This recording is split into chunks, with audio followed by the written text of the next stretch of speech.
एक शब्द ऐसा है कि मौत शब्द आते ही कलेजा कांप जाता है। हम छोड़ रही ओस में बताई कि धरती पर केवल 3 चीज सत्य है। कौन? मां, मौत और ईश्वर। लेकिन इसमें भी क्या हो? मां को अटल सत्य माना गया। क्या बात है दिनेश बाबू, जी? मां ही अटल सत्य है। जो जन्म देता है वो मां होती है। गंगा माई, गौ माई, धरती माई, हमार माई, आप कमाई, दुनिया कमाई, संसार कमाई। जे जन्म देहलू माई हो गल। आज जे जन्म लेहल सैनी बाबू, यही अटल सत्य है माननीय पांडे जी कि जो जन्म लिया उसे मरना अटल सत्य है। तीसरा सत्य ईश्वर को कहा गया, लेकिन ईश्वर सत्य नहीं होता। देखा नहीं है कोई, इसलिए कि ईश्वर को किसी ने देखा नहीं। लोग बतौलों कि हई फोटो है, के हो, राम हुआ, हई कृष्ण हुआ, हई विष्णु हुआ, हई शंकर हुआ। तो फोटो देख के हमने कल्पना कर लिया कि ये फला भगवान हुआ, ये फला भगवान हुआ, तो के हम भगवान मान लेंगे। इसलिए ईश्वर शब्द से परे है। ईश्वर निराकार है, किसी ने देखा नहीं मेरे बाबूजी। इसलिए हम ईश्वर को सत्य नहीं मानते। चौथा सत्य कहल गल पिता को। बिंदु सुने लग चीज है, तनी दिमाग लगवा। चौथा सत्य कहल गई पिता को, लेकिन पिता सत्य नहीं होता। राम बलम बाबू, पिता तो विश्वास की चीज होता है। क्या बात है?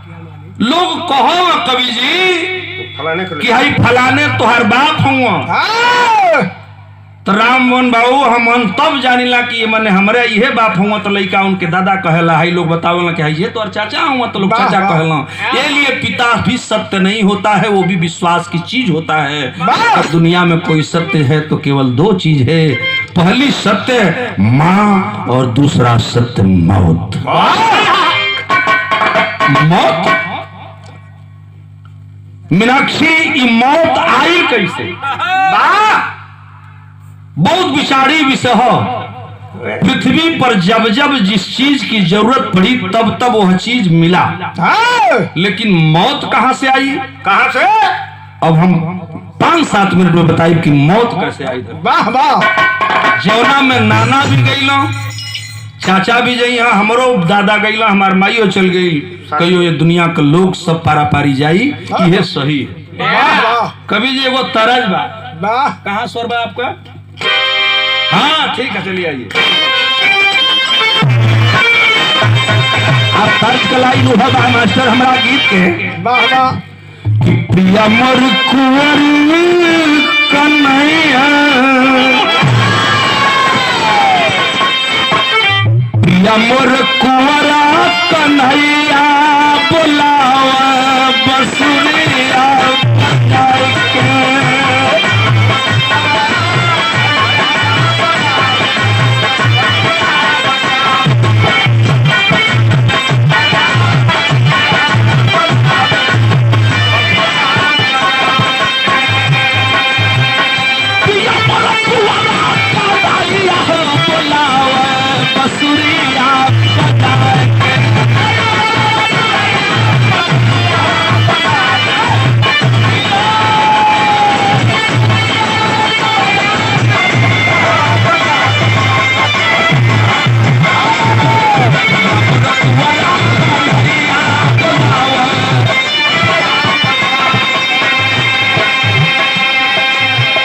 अरविंद बाबू जब हम लड़का रही, तावा पर कैसेट बजे।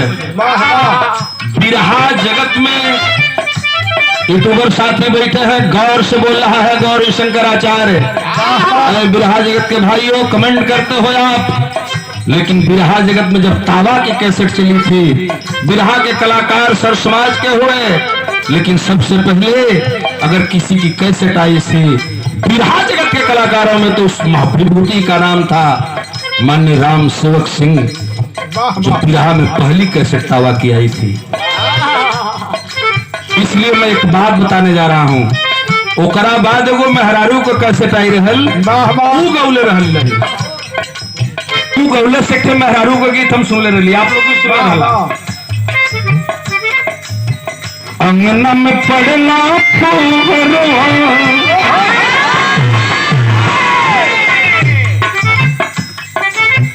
अंगना में पड़ना फूलवा हो सनवा में चला पानी, ओ सनवा में चला पानी।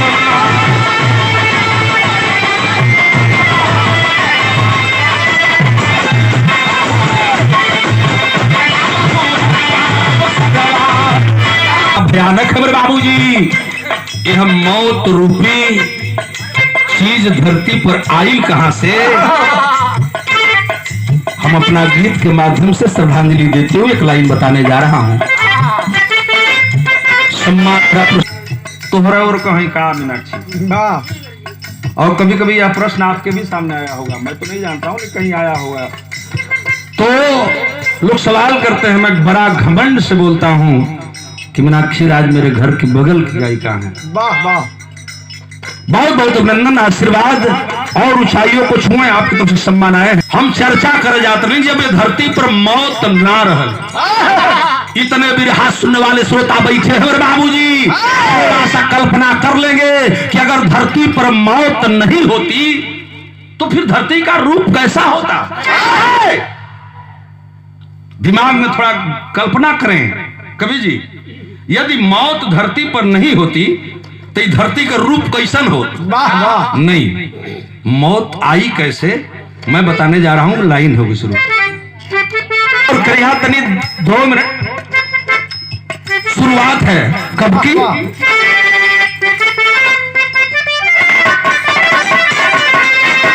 सृष्टि का भइल रचनवा,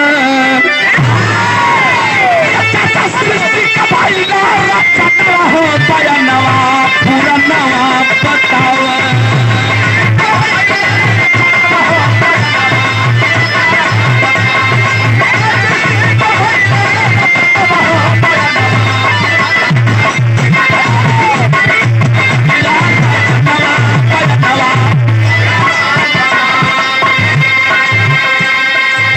सृष्टि का भइल रचनवा बयानवा पुरनवा बतावा।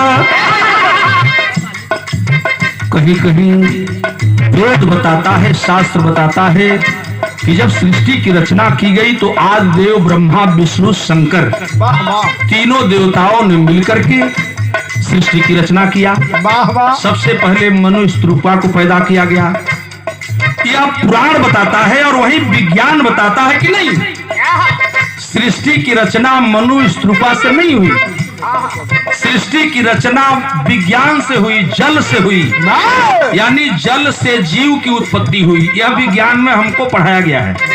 तो सबसे पहले जल से सृष्टि की रचना हुई, लेकिन हमारा हिंदू धर्म का ग्रंथ बताता है कि नहीं, सृष्टि की रचना मनुष्य स्तूपा से हुई। तो खैर हमारे पर डिस्कस न बा। वाह वाह सृष्टि की रचना हो गई, ये सही है कि एक नर और एक नारी, एगो मर्द एगो मेहरारू जब 2 ठे धरती पर अइलन तो इस संसार के निर्माण भल। आ 2 गो से 4 गो, 4 गो से 6 गो, 6 गो से 8 गो, दुनिया बढ़ल गल। देखा 2 से 4, 4 से 1000। कवि जी भइल का तनी देखा, सृष्टि का भइला रचनवा बयानवा पुरनवा बतावा।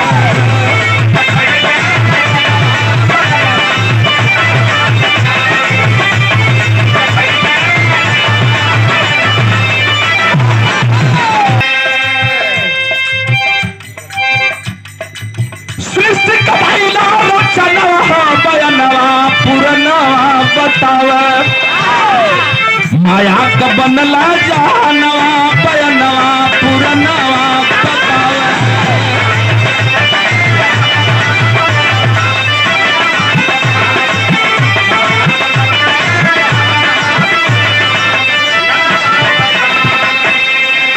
ब्रह्मा विष्णु शंकर आदि शक्ति महत्वतिया।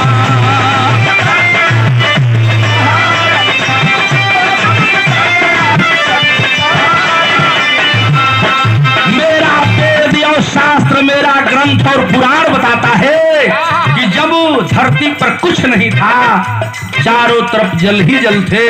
तो कुछ लोग जल से जीव की उत्पत्ति बताए, कुछ लोग बताए कि नहीं, सृष्टि की रचना ऐसे हुई। कैसे कि ब्रह्मा विष्णु शंकर आदि शक्ति महरनिया नर नारी पैदा कैला बढ़ी चली।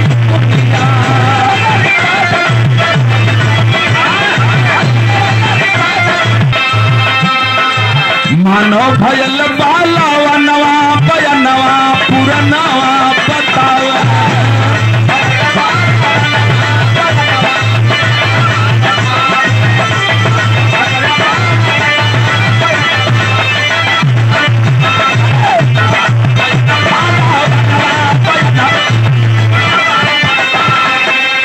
वेद शास्त्र ग्रंथ बताता है मेरे बाबूजी, ब्रह्मा विष्णु शंकर और आदि शक्ति ने मिलकर जब सृष्टि की रचना किया, कहीं कहीं विज्ञान बताता है कि जल से जीव की उत्पत्ति हुई, लेकिन मैं उधर नहीं जाना चाहता।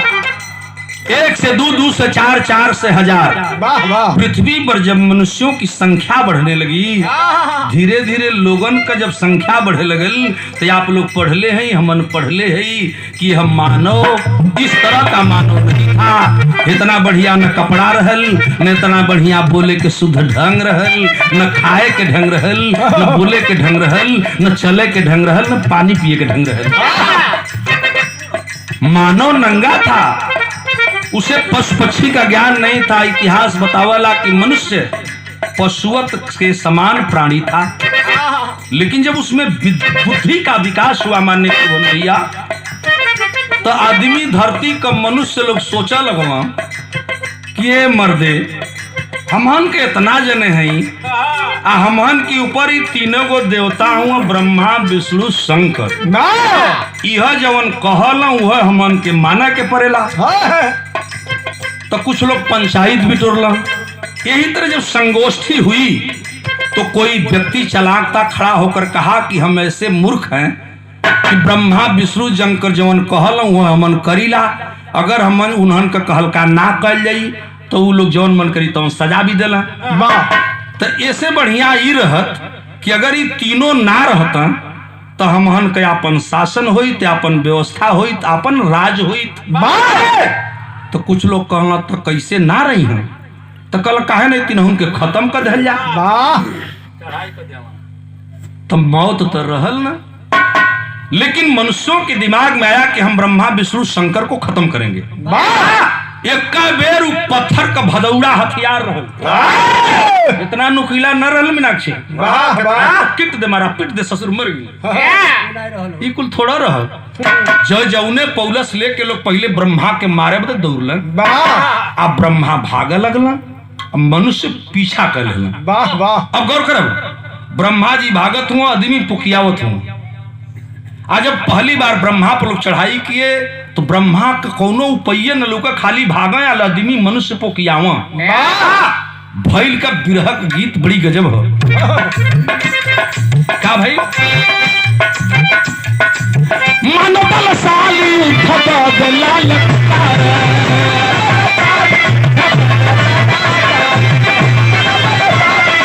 भैला, ब्रह्मा हरान भैला, अग्नि को पुकारा।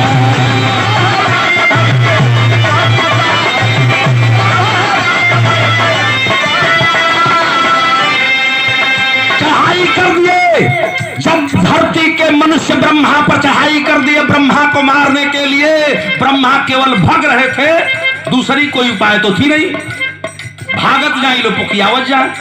धीरे धीरे ब्रह्मा इतना घबरा गई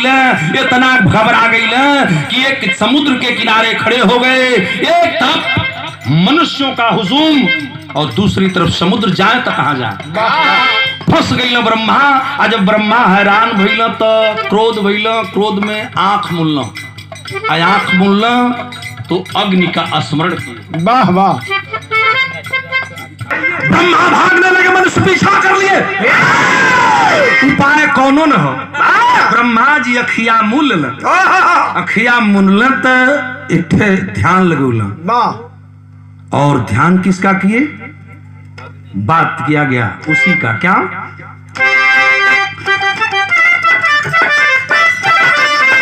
मन बलशाली युद्ध बदलल कर ब्रह्मानंद भइल अग्नि को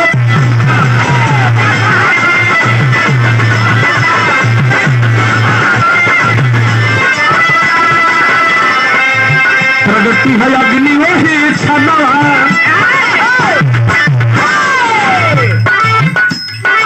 अली है अग्नि वही छनवा पयनवा पुरनवा पतावा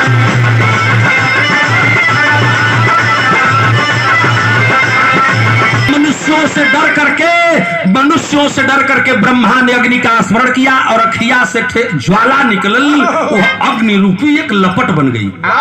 जब आग का लपट निकलल ब्रह्मा के अखिया से तो ये पंचो जिधर से मनुष्य आ रहे थे उधर ये यज्ञा का लपटिया जाए लगल और अबले तब मनुष्य ब्रह्मा के पुकियावत रहल।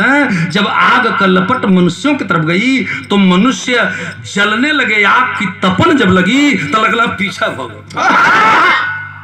अब पीछा भागने लगे भागाए के गिरिहों एक पर एक और जितना मनुष्य पीछे हटने लगे उतना ही ब्रह्मा के आंखों की ज्वाला और क्रोधित होने लगी। भाई का वहां का दृश्य तनी गौर करो।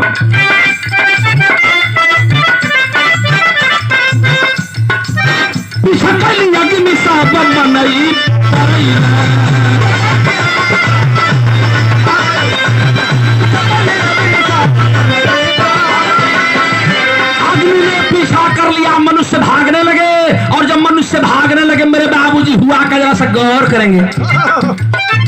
पीछा कर लिया कि सब मनई परैला अब देखला तो भोला दानी बड़ा घब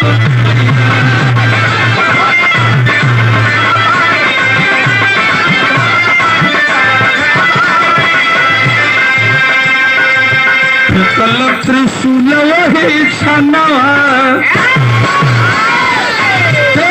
सृष्टि के रचयिता भगवान भोलेनाथ घबरा गए। भोलेनाथ जो ना सृष्टि के हमहन इतना जतन से बनौली एक बार नहीं कई बार सृष्टि की रचना की गई और कई बार विनाश हुआ। जी ग्रंथ बताता है कि एक बार ना कई बार सृष्टि की रचना भई रहा कई बार विनाश भई। भगवान भोलेनाथ कहला कि इतना परिश्रम से फिर हमन सृष्टि के व्रत जला दी हो पूरा पृथ्वी का जीव जंतु सब जल जाई पृथ्वी का नाश हो जाई। तो भगवान भोलेनाथ कहला तुरंत एगो काम कर दिल मीनाक्षी कल त्रिशूल वही छना पयनवा पुरनवा पतावा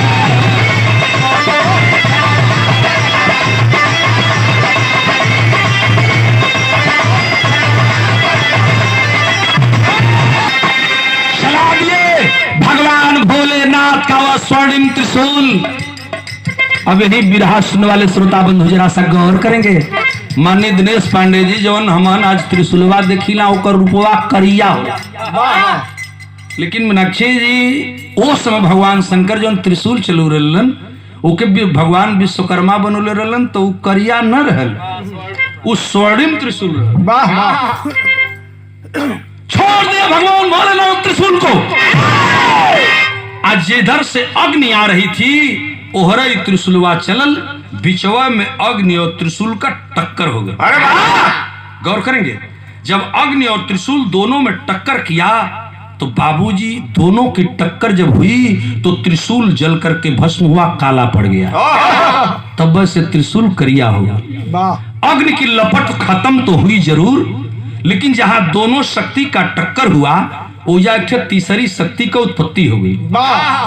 जानत ही का भल बड़ा अजीब भल हरिंदर ये सादर सम्मान माने त्रिभुवन भारती का भाई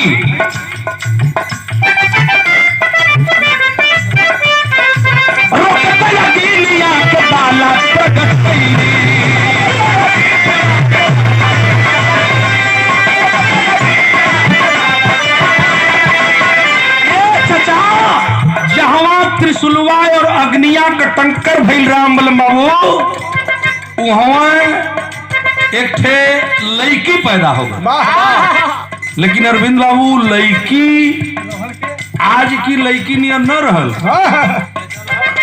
मीनाक्षी बिंदु और सुनीता ऐसा न रहल कवि जी, वाह कैसा रहल? वो लड़की रहल, हाँ।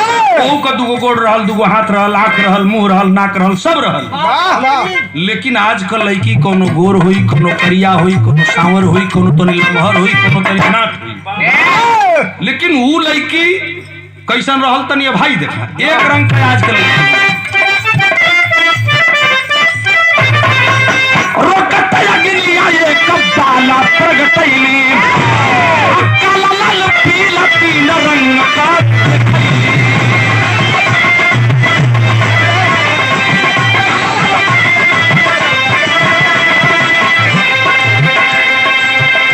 बाबू साहब मेरे गुरु बैठे हैं, हंसी में तो मैं कुछ भी कह देता हूँ, माफ कर लेते हैं, लेकिन सचमुच इन्होंने मुझे गाना सिखाया है, सबूर दिया है इन्होंने। बाबू साहब वो जमाना में हम बतावल जब आप लोग गाई, आप लोगों को समझ लिया बिरहा तो बड़ा मनन कर जा, वाह वाह हमारी बात सुना का भाई, बड़ी अजीब बात है। वो लड़की पैदा हुई जरूर रहल तो लड़की, लेकिन न गोर रहल न करिया रहल, उ 3 रंग कर रहल। कमरिया से जो निचवा का हिस्सा रहल वो लाल रंग का, वाह वाह ऊपर से गर्दन तक का जो हिस्सा था वो पीले रंग का था, वाह आई करे ऊपरा जो नहीं मुड़िया का हिस्सा रहल करिया रहल। वाह तो भाई का देखा कवि जी कि रोकतया गिलिया ये कब्बाला प्रगटैली, कतहिए न तौले इन्हें से भगवान भोला, इन्हें से ब्रह्मा, वाह वाह दोनों जन लप दो हाजिर। वाह लड़कियां हाथ जोड़ के कहल सरकार हमें क्यों प्रकट किए हैं, क्यों बुलाए मुझे? भगवान भोलेनाथ का दिमाग जब उस बच्ची की तरफ गया तो सर पर हाथ रखे और वही लड़की का नाव धैला। वाह वाह अब इन गौर करो, खाली अब इन हम नाव बताओ थे, देखा बड़ी अजीब चीज बता रहा हूं। वही लड़की का नाम भगवान भोलेनाथ दर्शुआ भाई नामकरण होता वाह वाह कि भोला धैला मौत तुझे कर नमा, तेरा नाम मौत है। वाह वाह कल ठीक मौत कहा चाहे जौन मन करे तो हम कहा बहुत बढ़िया स्वीकार हो, कल हमार काम का हो का करे खातिर बोलू लालो तब भोलना बताओ तुम भोला दिल मौत तुझे कर नमवा बयनवा पूरा नवा बताओ।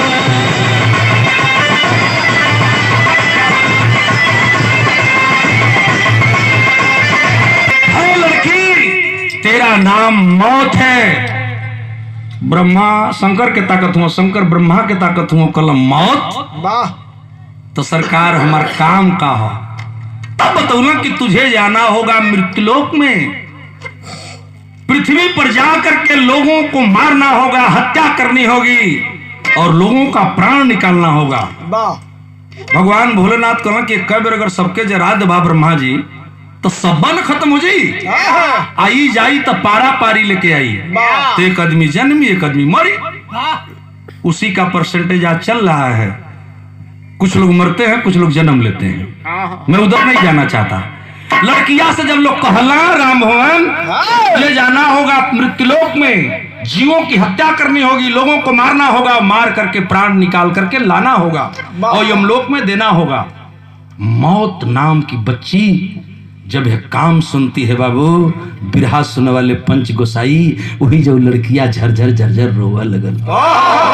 कल सरकार हे भगवान हे धरती के लोग देवता तू हमके यही खातिर बुलौला हो, मैं जाऊंगी पृथ्वी पर लोगों को मारूंगी, प्राण निकाल के लाऊंगी, यमलोक में जमा करूंगी, तो लोग हमके देवता नहीं हो, नहीं लोग मुझे डाइन कहेंगे, कलंकिन कहेंगे, हत्यारिन कहेंगे, पापिन कहेंगे, लोग मेरे नाम पर थूकेंगे। इसीलिए मुझे आप लोग पैदा किए हो। तू बैठा लाबा देवलोक में जमराज जमलोक में रही हूं, मैं जाऊंगी पृथ्वी पर लोगों की हत्या करके प्राण लाऊंगी, यही खातिर हमके बोला न ई कमवा हमसे न हुई सरकार, ई काम हमसे न हुई, ये कहीं के लड़कियां रोए लगल। जब रोए लगल ना तो ये चचा बिरहवा गजब हो गल।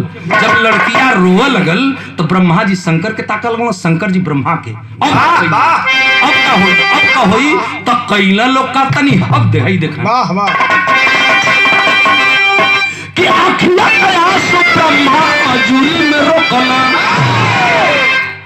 लड़किया रोए लगल कि ई काम हम ना करब, ये लिए कि जब हम लोगन के मार के प्राण निकालब तो लोग हमके गाड़ी दी हैं, मरी हम तो हम ना करब। तो कहल के लड़की तू इसीलिए न रो रही है, शांत हो जा, मत रो। उस समय भगवान भोलेनाथ और ब्रह्मा ने किया क्या गजब लाइन है, बिरहा के आखिरी तक कि अखिया कयास ब्रह्मा अजूरी में रोकल कलंक छोड़ावे पदे पृथ्वी पर।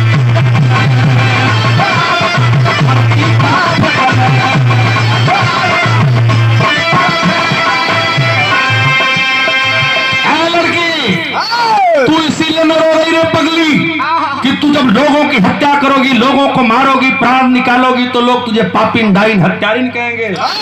लेकिन ले मैं ऐसे उपाय कर रहा हूं कि न कोई तुझे पापिन कहेगा, न कोई हत्यारिन कहेगा, न कोई तुझे डाइन कहेगा, न कलंकनी कहेगा। जवन असूया ब्रह्मा जी हथवा में रोकले रहल ओके मृत्यु लोक पर छिड़क देला। कल जा अपना काम करो, आज के बाद तुझे कोई हत्यारिन पापिन नहीं कहेगा। कल कि तब एकर का मतलब ई कौन दवाई छिड़क देला है कि लोग हमके पापिन ना कही हैं।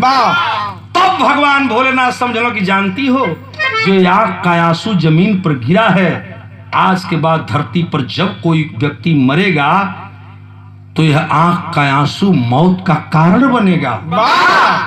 और मरने के पहले, किसी की मौत के पहले कोई न कोई कारण हो जाएगा जिसके बहाने उसकी मौत हो जाएगी, तो लोग तुझको गाली न दे करके उस कारण को दोष देंगे। जैसे आजकल का मौत आसान हो गल बा, 18-20 साल का लड़का रोड पर जाता है, वो आप लच दे गई ना, गप दे गई ना, ठप दे चल गई ना, तो मरे के मर गई ना, मौत ने अपना काम कर लिया। दोष के लग गई कारण के एक्सीडेंट के। क्या अगर एक्सीडेंट न भल हो तो न मरता। फलाने के बहुत बढ़िया रोग हो गई हो, देखो दवाई ना भइले बढ़िया से ना तो निक हो गई, मरे के तो मर गई ना, लेकिन दोष लगल रोग के। फलाने का मौत बड़ी नीक है, जात रहो मैदान होके ना तो उड़ूक लगुए तो गिर गो मर गो। ऐसनो आप लोग सुने हुई हैं। तो लगल उड़ूक मरे के मर गई ना, लेकिन कारण का हो गल उड़ूकवा, कोई के कोई गोली मार दिलस तो मरे वाले मर गई ना, फलानवा फलाने के गोली मरल मर गई ना, मरल तो साला ना मरल, काम हो गया।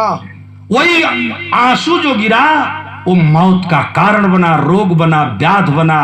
और कोई कोई का मौत ढेर दिन जियले के बाद होले अमरजीत। तो जब ढेर दिन जी के मरला मीनाक्षी, ओके लोग बतियावला कि ज्यादा उनका पूरा हो गल। जैसे मैं त्रिभुवन भैया हैया हूँ, इनका जब पूरा हुई तब जी है अरविंद बाबू। तो आज भी माई बहन बेटी बैठल नहीं, हमारे गीत सुनत ही, गायिकाएं तमाम बैठी हैं। आज भी लोग पड़ोस में जब रोवे लगी हैं औरत बैठ के, उन्हीं टिकठी उठी सजा लगी, नहवावे धोवावे लोग लगी हैं, तो में कोनो कहीं में ररुआ ना कि देखबू हो कई दिन से कई रंग का सपना लौकत रहा, मार लाल पियर करिया कैसन कैसन कई रंग का सपना लौकत रहा। तो वो 3 रंग की लड़की मौत के रूप में जब अपना काम करने के लिए आती है बाबू, तो सब कुछ भूल जाता है और एक न एक दिन वो मौत लेके चली जाती है। और दोष लगता है कारण को, ये है मौत। और इसमें सबको जाना है, हम हो ये दुनिया का लोग हो, सब जाई का जनी शंकर रही जाए तो हमसे मतलब न पाए। अब गौर करें, बिरहा हमारा आखिरी हो।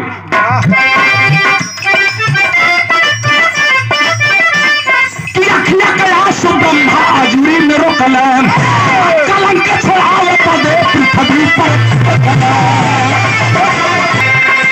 अरे भयल जवन मौत के करनवा बयनवा पुरनवा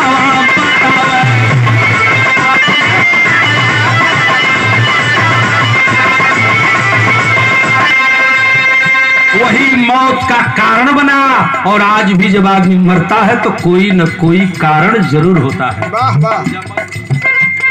इसलिए मैं आखिरी लाइन आपको बता दे रहा हूं, तभी से जब जब जौना चीज की जरूरत पड़े भगवान विश्वकर्मा या आदि देवों ने दिया पृथ्वी पर, लेकिन तभी से जमल मृत्यु लोकवा में मौत का पयरिया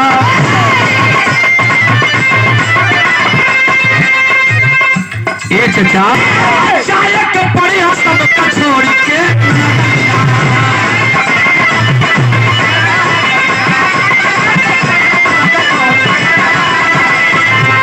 आचार्य गौरी शंकर की सैरिया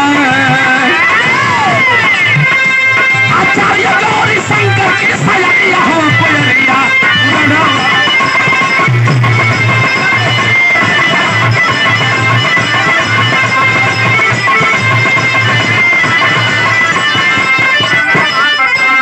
आचार्य गौरी शंकर के कहनवा बयनवा पूर्णवा बतावा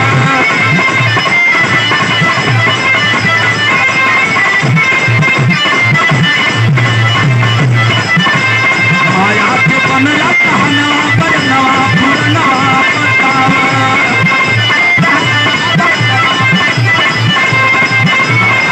कहनवा बयनवा पूर्णवा